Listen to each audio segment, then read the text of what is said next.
Most smokers want to quit. They know it's bad for them. They know it's expensive. They know they should stop. So why don't they? It's not because they don't care. It's not because they're lazy. There are specific barriers that keep people trapped. And most smokers don't even realize what those barriers are. In the next minutes, I'm going to show you exactly what keeps smokers from quitting. And once you see these barriers clearly, you can finally break through them. So let's get into it.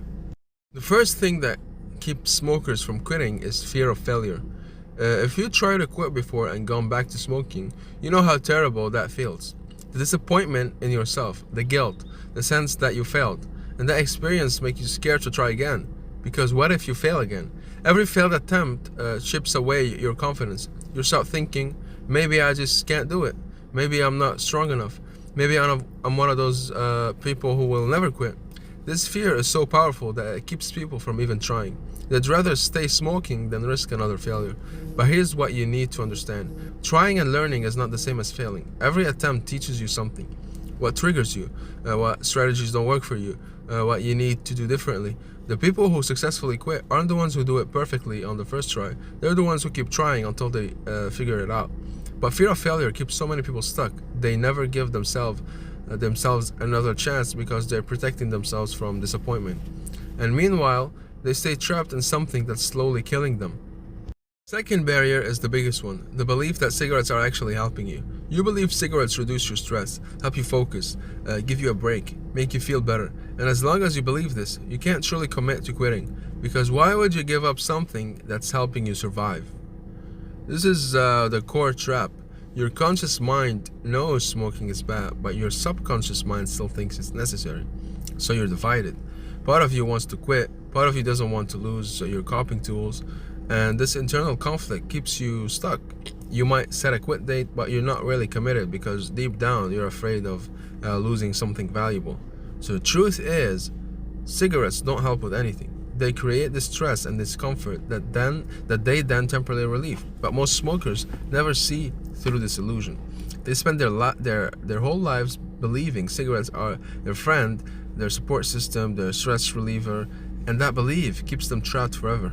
Until you change what you believe about cigarettes, quitting will always feel like a sacrifice, and nobody can stay in a state of sacrifice forever. The third barrier is simple. Most smokers don't actually know how to quit. They know they should quit, but they don't know how to do it effectively, so they try willpower. They try to just stop and tough it out. And that works for some people, but for most, it's miserable and leads to relapse. Or they try substitution method like patches or gum, but those keep you addicted to nicotine, just in a different form. They don't know how to handle triggers. They don't know how to manage cravings. They don't know how to build new coping skills. They don't know how to change their beliefs about smoking. They're trying to quit without a real strategy, and that's like trying to build a house without a blueprint. You might get somewhere, but it's going to be messy and probably fall apart.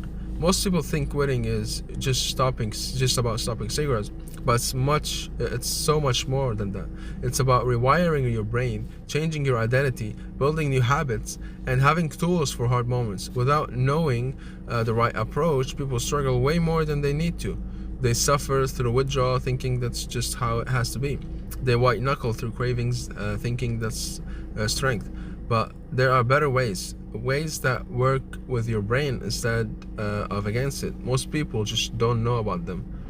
And that's exactly what I teach in my 14-day program. I give you the complete strategy for quitting, not just stop smoking, but how to actually do it in a way that works and lasts.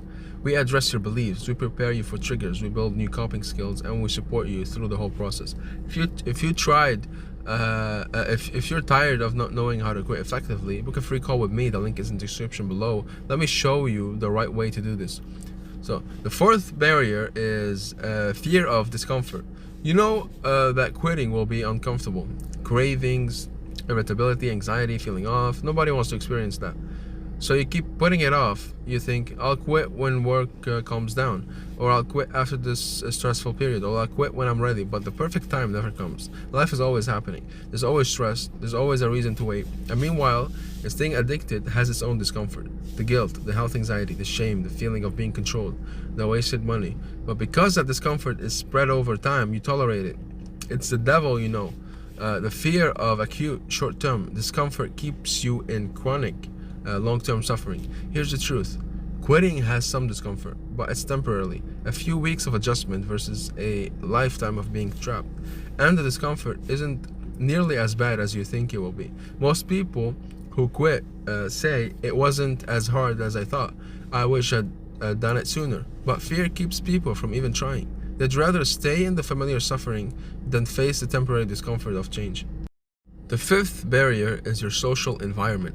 If everyone around you smokes, quitting feels almost impossible. Your partner smokes, your friend smokes, your coworker smokes.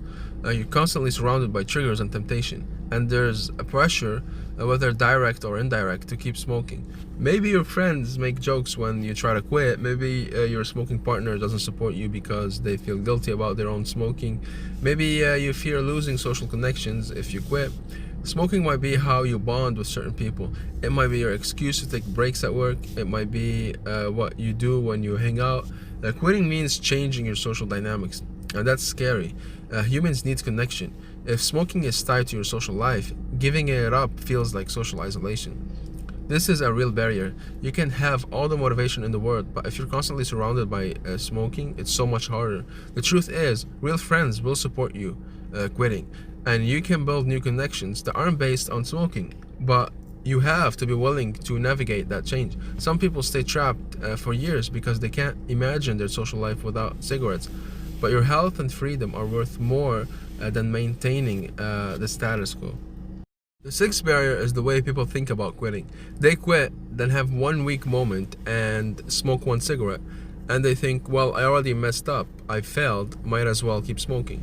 This all or nothing thinking keeps people trapped forever. One cigarette becomes complete relapse because they see it as total failure. But here's the reality. One cigarette doesn't erase all your progress. It's just a moment. What matters is what you do next. Do you learn from it and keep moving forward, or do you use it as an excuse to give up completely? The people who successfully quit are the ones who don't let one slip up derail everything. They get back on track immediately, but most smokers treat quitting like it has to be perfect, and when it's not perfect, they quit. Also, there's the trap of thinking just one won't hurt, but one cigarettes reactivate the addiction. It brings back all the cravings. It reminds your brain what nicotine feels like, and suddenly you're back in the cycle. This thinking keeps people from ever getting truly free. They're always one cigarette away from being trapped again. So what's the solution to all these barriers? First, you need to see through the lie that cigarettes help you. They don't. Once you truly understand this, quitting stops feeling like a sacrifice. Second, you need the right strategy, not just willpower, but actual tools and techniques that works. Third, you need to accept that some discomfort is part of the process, but it's temporarily and worth it. Fourth, you might need to change your environment or at least prepare for it. Have a plan for social situations. Fifth, let go of perfectionism. Quitting is a process. What matters is persistence, not perfection. And finally, get support. Don't try to do this alone. Connect with people who understand and can help you through it. These barriers are real, but they're all things you can overcome once you see them clearly and have the right approach. So now you know what keeps a smoker from quitting: fear of failure, false beliefs about cigarettes, not knowing how, fear of discomfort, social pressure, and all or nothing thinking. But knowing these barriers means you can break through them. If you're ready to overcome these obstacles with real support and strategy, click the link in the description and book your free call. Subscribe for more truth about quitting smoking, and thanks for watching.